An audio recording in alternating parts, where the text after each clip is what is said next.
আসসালামু আলাইকুম ওরহমাতুল্লাহি ওবারাকাতু। Hello viewer সকলে আপনারা কেমন আছেন?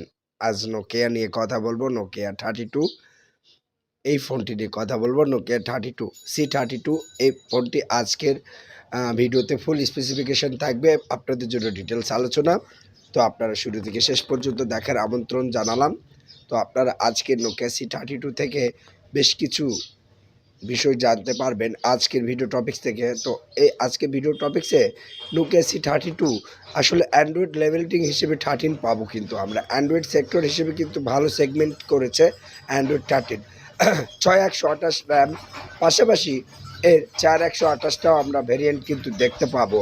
পাশাপাশি আমরা যে বিষয়টা সবচেয়ে বেশি লক্ষণীয়, যা এক একটা স্মার্টফোন আমরা সবচাইতে বেশি গুরুত্ব আরোপ করি সেই সেটটির ডিসপ্লে রেজলিউশন নিয়ে। ডিসপ্লে রেজলিউশন কিন্তু এই দিকটা কিন্তু আমরা সবাই বিবেচনা করি। তো নোকিয়া C32তে 6.51 ইঞ্চি কিন্তু এখানে এলসিডি কিন্তু বিল্ড আপ করা হয়েছে, যার রেজলিউশনে থাকবে 720x1600 পিক্সেল। ঠিক আছে, ডিসপ্লে রেজলিউশন প্রত্যেকটা স্মার্টফোনের যদি ডিসপ্লে রেজলিউশন যদি ভালো না হয় তাহলে সেটার বিল্ড কোয়ালিটিটাই বৃথা।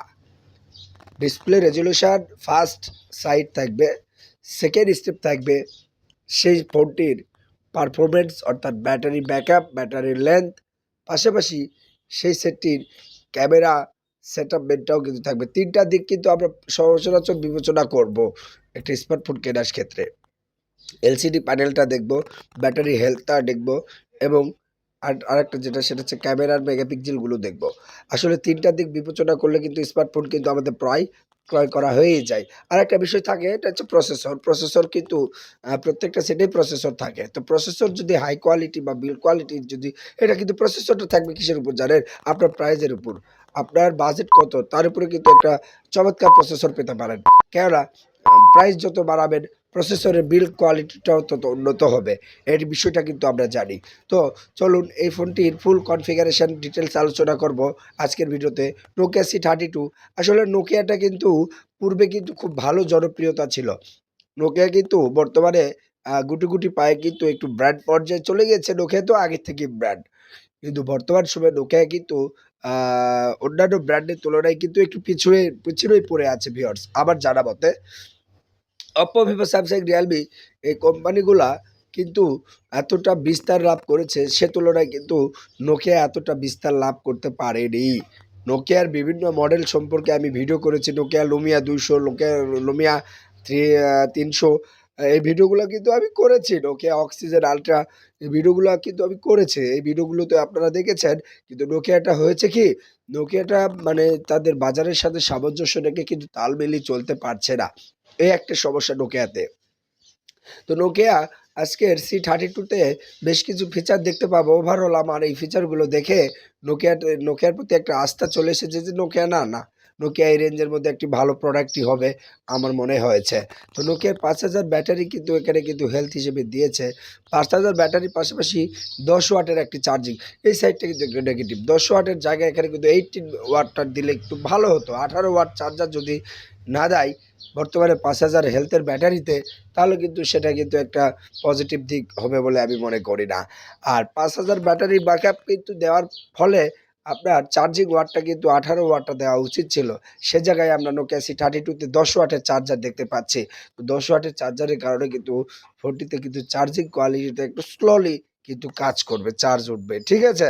এরপরে চলুন ডিসপ্লে রেজোলিউশন, ব্যাটারি ব্যাকআপ আলোচনা করছি। এবার ক্যামেরার মেগাপিক্সেল হিসেবে আমরা কি পাবো দেখব। তো এখানে ক্যামেরার মেগাপিক্সেল হিসেবে 15 মেগাপিক্সেল কিন্তু অলরেডি পেয়ে যাব।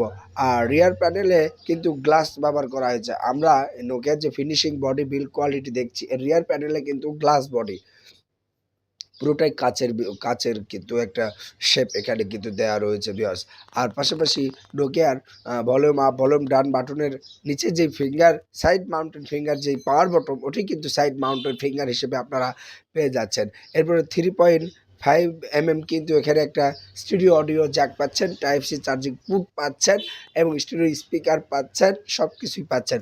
সবচাইতে বড় একটা ভালো গুণাগুণ দেখেছি এই ফোনটিতে, এটা একটা ওয়াটারপ্রুফ ফোন। ঠিক আছে? এটি একটি ওয়াটারপ্রুফ ফোন। অনেক মানে পানিতে পতিত হওয়ার ফলে কিন্তু ফোনটা ক্ষতিগ্রস্ত হওয়ার সম্ভাবনা খুবই কম। ওয়াটারপ্রুফ করছে এটা। ডিসপ্লে রেজোলিউশন তো বলেছি এলসিডি প্যানেল ৭২০ থেকে ১৬০০ পিক্সেল থেকে এখানে জুম পাবেন। আরেকটা যেটা মেইন বিষয় হচ্ছে এখানে আমাদের জানা উচিত, প্রত্যেকের জানা উচিত সেটি হচ্ছে এটির প্রসেসরটা আসলে কি? এটার প্রসেসরটা কি বিল্ড করেছে? এটা একটা ইউনিসক ব্র্যান্ডের একটি প্রসেসর দিয়েছে। ঠিক আছে? ইউনিসক ব্র্যান্ডের প্রসেসর কিন্তু খুব খারাপ না। ইউনিসক ব্র্যান্ডের প্রসেসরগুলো আমরা দেখেছি যে সিম্ফনি ফোনগুলোতে বেশি কিন্তু দেয়া থাকে।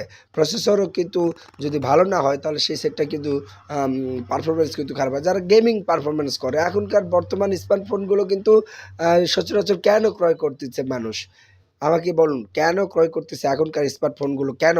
তারা স্মার্টফোনগুলো ক্রয় করতেছে বিভিন্ন রকম গেমিং প্রসেসর, গেমিং পারফরম্যান্স পাওয়ার দেওয়ার জন্য।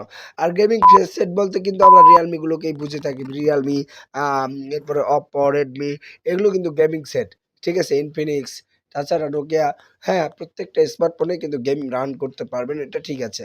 তবে কোন সেটে স্মুথলি করতে পারবেন, কোন সেটে আবার ল্যাকিং সিস্টেম থাকতে পারে, এগুলো থাকতে পারে। এগুলো প্রসেসরের কারণেই কিন্তু হয়। তো প্রসেসরটা অবশ্যই আপনারা দেখে শুনে নেবেন। আর Nokia C32 তে তো আমরা ইউনিসক প্রসেসর পাচ্ছি। ইউনিসক প্রসেসর খারাপ না।